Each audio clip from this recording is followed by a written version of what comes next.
as pitchers, you're like, oh my gosh, if I throw it right here, they're going to just absolutely tee off. And you're like, no, they're not. Like a lot of times, like they will miss too.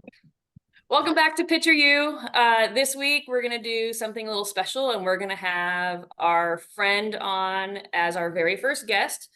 This is Sam Marder. She's the associate head coach at the University of Oregon. She was my catcher in the Pro League, and she was also a coach at Oklahoma when Nicole was a freshman. So, Sam, let's have you introduce yourself a little bit. Hi, everybody. So glad to be here. I'm in the presence of some pitching greatness. And so as a catcher, it's a very fun place to be. So thanks for having me. Thanks for coming on.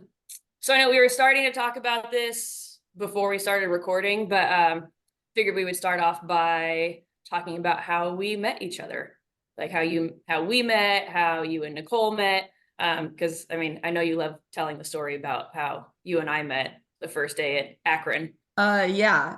So this is a flashback. I don't even know how many years ago now this is, but 13. yeah. Jeez. Yeah. Old. Yeah. I know. Yeah. So my rookie season in the Pro League, and it's kind of a common. I think of like when I think about you and meeting you, I think about like two things. And one is my first time just ever meeting you. I remember we were in Akron. I had a broken ankle. I'm walking around in a boot, and I'm just like trying to figure out what I can do just to help at practice. And you come up, and you're coming up with full on like makeup, hair, full tattoo sleeve down the leg, and looked at me and was like, can you catch? People don't know this, but you're the sweetest person ever. And so you're like, do you mind catching me? And I said, sure, no problem.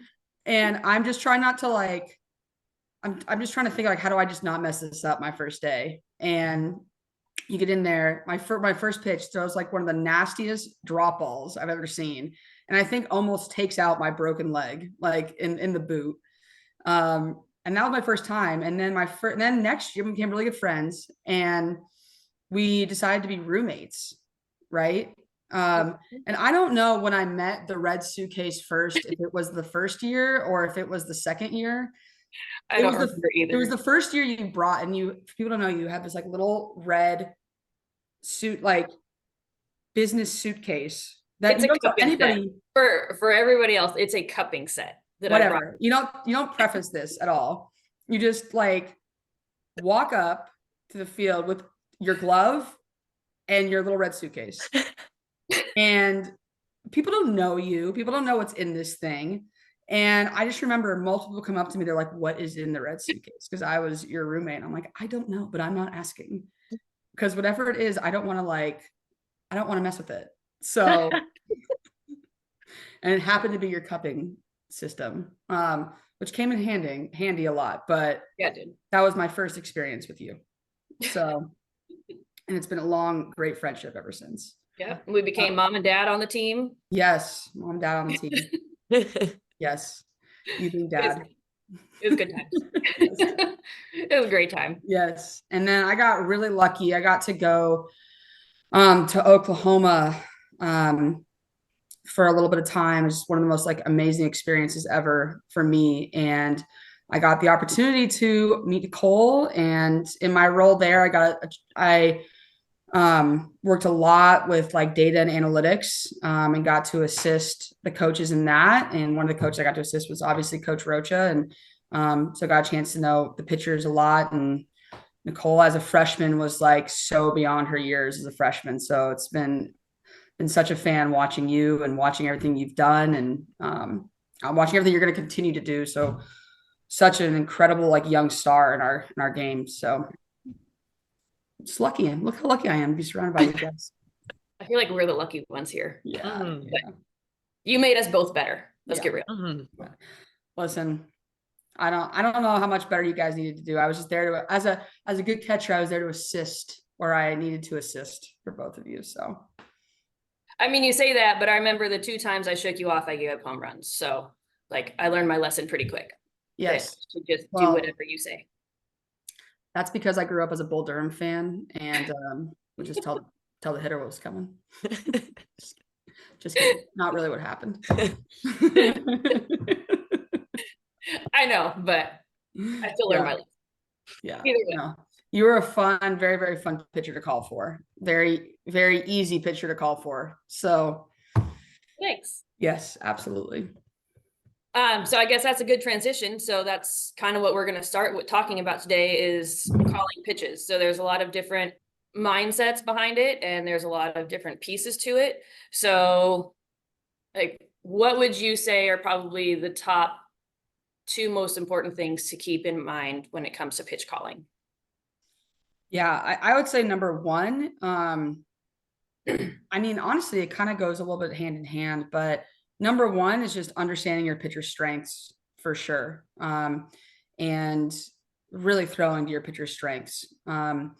I think that whenever I would call pitches, especially like in the pro league and as a catcher, I feel like if you're somebody who has experience in calling pitches as a catcher, if you have a great relationship with your pitcher and you understand what their strengths are and you understand also like in my second point kind of what the hitter's weaknesses are. I think that's also a second really important thing. But as a catcher, you can see so many things, right? You can see where they are in the box. You can see what their swing is like up close. And I think that probably a lot of pitching coaches out there would say that it's such a great advantage to have a catcher who kind of can pick up on things like that in the box and to help assist whoever's calling, whether it's their pitching coach, probably who's calling the game, but assist that pitch caller.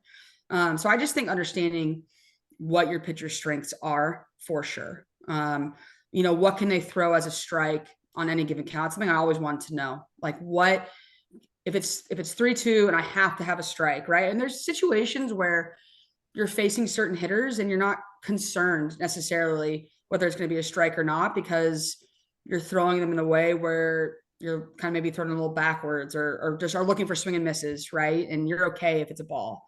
But in other situations, for the most part, I just want to know if I have to have a strike, what are the pitches I can call, right? That I can 100%, 8 out of 10, 9 out of 10 times I can throw over a strike.